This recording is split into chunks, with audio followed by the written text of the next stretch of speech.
कौन सा लिखना है, किस तरीके से लिखना है कि हमको 4 में से 4 नंबर ही मिले और हम टॉप कर जाएं। तो अभी वर्तमान में देखे जाए तो इतने छोटे छोटे उपकरण आ चुके हैं जिन्हें नैनो उपकरण कहा जाता है। तो एक पन्ना भर के आना निबंध में और 2 पेज भर के आने, मतलब इधर और इधर दोनों तरफ, तब जाके आपके 120 शब्द माने जाएंगे। वृक्ष लगाना किसके अंतर्गत आता है? पर्यावरण के अंतर्गत आता है। वन संरक्षण, वनों को बचाना किसके अंतर्गत आता है? पर्यावरण के अंतर्गत। जब भी कहीं पढ़ो तो विज्ञान के बारे में पढ़ लो, नेट से निकाल लो, कहीं से भी पढ़ लो, विज्ञान के बारे में जितनी चीजें पढ़ सकते हो वो सारी चीजें पढ़ लो। हाँ तो प्यारे कप्तानों, आज के इस वीडियो में आप सभी का स्वागत हो। आज के इस वीडियो का मेन मुद्दा क्या भैया, आपने आ रहे बोर्ड के एग्जाम, और बोर्ड के एग्जाम में जाएंगे तो क्या हो जाएगा भैया, उसमें निबंध लिखना पड़ेगा। तो कौन सा लिखना है, किस तरीके से लिखना है कि हमको 4 में से 4 नंबर मिले और हम टॉप कर जाएं। तो टॉप करने के लिए बेटा टॉप करना होता है वो, ठीक है। तो टॉप करने के लिए क्या करना पड़ेगा, इधर आना पड़ेगा। निबंध लिखने का तरीका और कौन सा एग्जाम में आएगा ये भी बता दूंगा मैं आपको, किस तरीके से एनालिसिस करके तुम्हारे सामने करूंगा, ही की जाए तुम देख जो भले दूध का दूध पानी का पानी। तो भैया निबंध आता कितने नंबर का है? आता 4 नंबर का ही है, लेकिन लिखना कितने शब्दों में पड़ता है? 120 शब्दों में, ठीक है। लेकिन ये 120 शब्दों को फॉलो मत करना। मैं आपसे क्यों बोल रहा हूँ ऐसा क्यों बोल रहा हूँ? क्योंकि भैया आप इसमें क्या करना, 2 पेज और 1 पन्ना भरना। अब भैया पेज और पन्ने में क्या अंतर है? ये एक तरफ लिखते हैं ना अपन, ये एक तरफ लिखते हैं, ये क्या है, ये पन्ना है, ये पेज एक तरफ लिखते जो, और इधर का क्या है, पेज है, और ये दोनों पेज मिलके क्या बनता है, पन्ना बनता है, ठीक है। तो एक पन्ना भर के आना निबंध में और 2 पेज भर के आने, मतलब इधर और इधर दोनों तरफ, तब जाके आपके 120 शब्द माने जाएंगे। क्योंकि बहुत सारे बच्चे छोटे, कहीं का बड़ा, कहीं का कैसा कैसा क्या लिखते हो, तो उससे कोई मतलब नहीं। तो 120 शब्द फॉलो करो, और 120 शब्द नहीं फॉलो कर पा रहे हो तो एक पन्ना भर के आना अपने को, बस इतना दिमाग में रखो, क्लियर। तो ही पूरे 4 में से 4 नंबर मिलेंगे।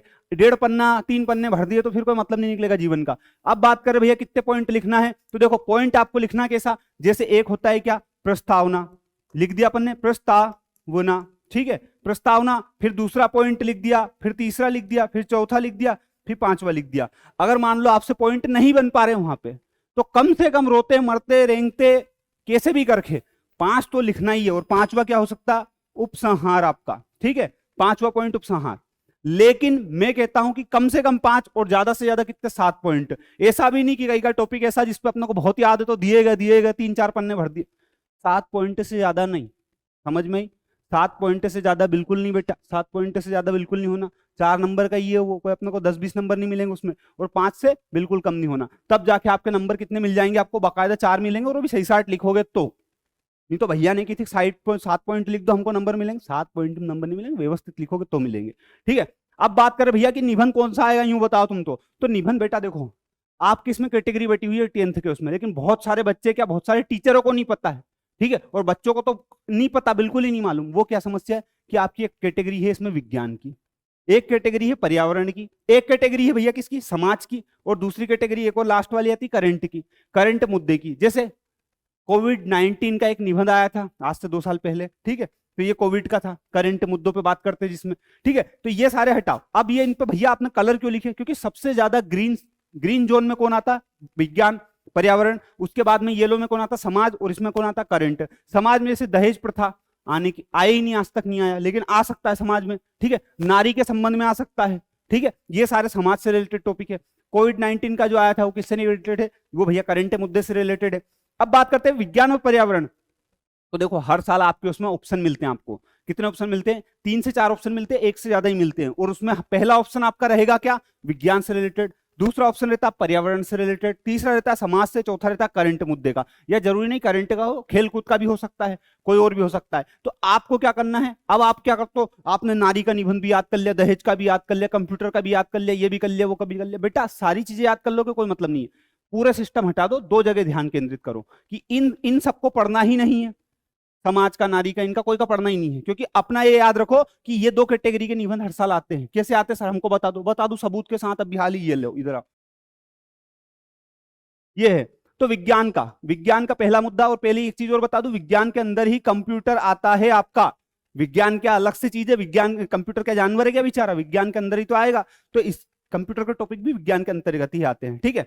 तो भैया देखो विज्ञान के अभी तक कितने निबंध आए हैं, 2000 अपन पिछले 3 साल की बात करें तो वरदान या अभिशाप, तो उसके आगे विज्ञान लिखा था, विज्ञान वरदान है कि अभिशाप, इस पे लिखना था। दूसरा क्या था, विज्ञान की देन, तो विज्ञान की क्या क्या देन है मानव जीवन को वो बताना है। विज्ञान की प्रगति का मानव जीवन में महत्व, 2023 में आया ये का यही पूरा। अब इसमें देखो ये भले लाइन इतनी लंबी लिखी, लेकिन लिखना किसके बारे में था, विज्ञान के बारे में। चौथा विज्ञान एवं प्रौद्योगिकी, विज्ञान आ गया, ठीक है। जिसके बाद विज्ञान के बढ़ते चरण, तो विज्ञान आ गया सन 2024 में। तो देखो अब 23 में भी विज्ञान से एक प्रश्न, एक निबंध आया है, 24 में भी एक निबंध आया है, आया कि नहीं आया? तो हर साल फॉलो करते हैं ये कैटेगरी। तो आपको विज्ञान का क्या है, अब होगा क्या कि आप इन सबको पढ़ोगे बेटा, तो एक निबंध, एक निबंध, दो निबंध, तीन निबंध, चार निबंध, पांच निबंध, तुम तो बेहोश हो जाओगे, मुंह में पानी कुड़ना पड़ेगा लाके, उन्होंने बेचारे छोरे को उठा। तो ये समस्या नहीं करना, क्या करना, इस पे पढ़ो।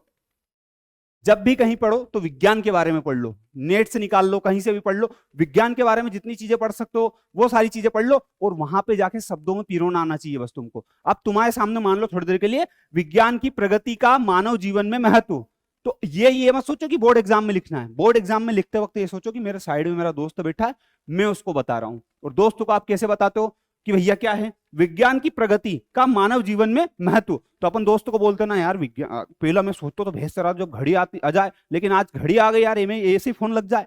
तो ये बात ऐसा नहीं कि वहां पेपर में लिख दी कि मैं तो भेज चलाता था, जब घड़ी की सोचता था तो घड़ी आ गई आज के समय में, थोड़े दिन बाद तो चश्मा आ जाएगा जिसमें सारी चीज दिखेगी, आयरन मैन सरी की। मेरे भैया फेल हो जाओगे और मेरे को बदनाम कर दोगे। जो अलग लिखना यही कंटेंट है, कंटेंट मतलब जो बातें यही लिखना है, कायदे से कायदे से कायदे से। जैसे कि कुछ समय पहले या कुछ सालों पहले कल्पना भी नहीं की जा सकती थी, ठीक है, लेकिन अभी वर्तमान में देखे जाए तो इतने छोटे छोटे उपकरण आ चुके हैं जिन्हें नैनो उपकरण कहा जाता है, ठीक है, जिनके माध्यम से आप बड़े बड़े कंप्यूटरों का काम छोटे छोटे उपकरणों के माध्यम से कर सकते हैं। इस तरीके से अपनी भाषा को थोड़ा सा सरल, सहज और व्यवस्थित और हिंदी की रखना है, ठीक है। बस भाषा पे थोड़ा सा काम कर लेना, बाकी जो दोस्तों को बताओ वही बताना, बस पॉइंट बता देना, प्रस्तावना, फिर उसके बाद पहला, दूसरा, तीसरा, चौथा, पांचवा पॉइंट है ना, और पांचवें पॉइंट का ही कौन सा जाएगा, उपसंहार, या सातवां पॉइंट, और पहला पॉइंट जो आएगा प्रस्तावना का आएगा, ठीक है। तो देखो 23 में तो विज्ञान पे पूरा ध्यान केंद्रित करो, हर साल विज्ञान से आता ही आता है। अब विज्ञान में कंप्यूटर है, कंप्यूटर का भी आ सकता है। अब कंप्यूटर का निबंध जाए तो अपने दोस्तों को क्या बोलोगे, कंप्यूटर, तो कंप्यूटर उसको दोस्तों को बताओ, पर लिखो कैसे, व्यवस्थित भाषा में, तो पास हो जाओगे, ठीक है। अब बात करें किस चीज की, प्यारे बच्चों, प्यारे बच्चों, उसके बाद दूसरा टॉपिक आता पर्यावरण। निबंध में होता क्या है, आपसे एग्जामिनर कहता भैया निबंध लिखो, ठीक है। उसके बाद पहला देता आपको, दूसरा देता आपको, तीसरा देता आपको, चौथा देता आपको, इन सबकी कैटेगरी बटी हुई है। यहां पहले में आपको हर बार विज्ञान ही मिलेगा, विज्ञान से रिलेटेड एक मुद्दा मिलेगा। यहाँ पे हर बार दूसरे में आपको पर्यावरण से मिलेगा, और जरूरी नहीं कि ये ऊपर नीचे ही मिले, विज्ञान हो सकता है नीचे दे दे, ये वाला ऊपर दे दे, तो बेटा ये भी थोड़ा समझ लेना। नहीं तो सीनू भैया ने तो की थी कि यहीं मिलेगा, तो यहाँ क्यों नहीं मिला, तो क्यों नहीं मिला, तो भैया यार वो पेपर बनाने वाले की गलती, मैं क्या कर दूं उसमें यार, मेरे माथे क्यों जबरदस्ती, ठीक है, मैं पढ़ूंगा, टेंशन क्यों ले रहे हो। तो पर्यावरण, अब देखो पर्यावरण, वृक्षारोपण, वृक्ष को रोपना मतलब वृक्ष लगाना, किसके अंतर्गत आता, पर्यावरण के अंतर्गत आता। वन संरक्षण, वनों को बचाना, किसके अंतर्गत आता, पर्यावरण के अंतर्गत। पर्यावरण प्रदूषण किसके अंतर्गत आता है, किसके अंदर, पर्यावरण के अंतर्गत। प्रदूषण की समस्या, प्रदूषण की समस्या, जल प्रदूषण, वायु प्रदूषण, ध्वनि प्रदूषण, फलाना प्रदूषण, ढिमकाना प्रदूषण, सारे प्रदूषण किसमें आ जाते हैं, पर्यावरण के अंतर्गत। तो इसमें भी देखो 2024 में, 2023 में, ठीक है, तो 23-24 में एक एक आया था, एक 23 में आया, एक 24 में आया। वैसे विज्ञान की बात करते, एक 23 में आया, एक 24 में आया। तो बेटा हर साल विज्ञान और पर्यावरण से एक एक टॉपिक आते हैं, उन्हीं को आप तैयार करो। समाज के चक्कर में, खेलकूद के चक्कर में, या फिर करंट मुद्दों के चक्कर में मत पड़ना। मैं कह रहा हूं अगर आपकी क्षमताएं हैं, आप याद कर सकते हो तो बिल्कुल करो, लेकिन अगर आपकी क्षमताएं नहीं है, आप याद नहीं कर पाओ तो मत करो बेटा, मैं ये आपसे कहना चाह रहा हूं, ठीक है। कोई बच्चा ऐसा है जिसको दिक्कत आ रही, बहुत ज्यादा परेशान हो रहा, तो नहीं, ये शॉर्टकट है आपका, आप कर सकते हो। और मैं तो कहता हूं कि अगर आप सक्षम हो तो आप बिल्कुल, मैं तो आग लगा दो, माचिस ले जाओ मेरे से 1 रुपए की, पूरे जमाने में आग लगा दो। और आग लगाने का मतलब ये नहीं कि सही में बस्ती धरती, आग लगाने का मतलब नाम बना लो अपना, जाओ पूरी दुनिया पड़ी, कुछ भी कर लो, तुम्हारा दिखे जो कर लो, ठीक है। तो इस तरीके से है प्यारे बच्चों, जो मैं आपको बता चुका हूं, ठीक है। बाकी ये सारी चीजों के लिए कहां मिलते, क्लास में मिलते, जहां अपन पूरी हिंदी पढ़ा रहे हैं। तो जुड़े रहिए, किसके साथ, क्या लिखा है यहाँ पढ़ो ना, कमेंट करके बताओ क्या लिखा। चलो धन्यवाद, जय हिंद, जय भारत, मिलते हैं अगली क्लास में। Thank you so much, good night, tata, bye bye.